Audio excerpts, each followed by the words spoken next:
Hello, my name is Senator John F. Kennedy, and this is your update from under the Gold Dome. This week we made progress on several bills. I am very excited to share with you that our chamber passed Senate Bills 118, 352, and 357, all of which improve health care and access for Georgians. Two of these bills are a result of a task force that was put together over the interim by Lieutenant Governor Casey Cagle and Senators Renee Unterman and Dean Burke. I want to thank each of them for their dedication to the cause for bettering health care for Georgians across the state, and I'm very glad that their work has yielded such positive results.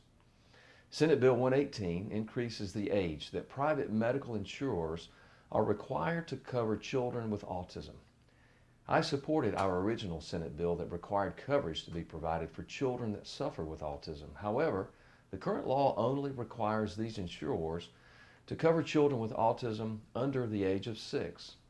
Senate Bill 118 increases this to age 12, which will provide many more children with autism and their families with the coverage and care that they need and deserve. Senate Bill 352 addresses an issue that is affecting communities nationwide. The opioid epidemic is hitting Georgia just as it is across the nation. Just last year, over 1,400 people died from overdose, and there are an estimated 180,000 people struggling with opioid abuse.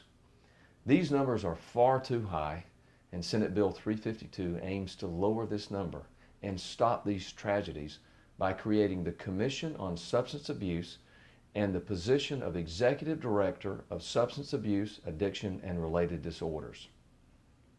This bill streamlines the strategy being used to halt the spread of this epidemic by creating a commission solely dedicated to ending the abuse of opioids and other substances. The HEALTH Act, also known as Senate Bill 357, establishes two new programs: the Health Coordination and Innovation Council of Georgia and the Health Innovation Center.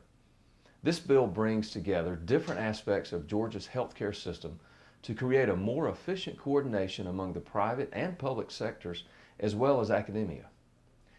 Along with debating and voting on these bills, I was also excited to welcome guests from Crawford County's Youth Leadership Program to our Senate chamber this week, and I was privileged to invite and introduce our pastor of the day, Jerry Dingmore from Piedmont Church in Macon.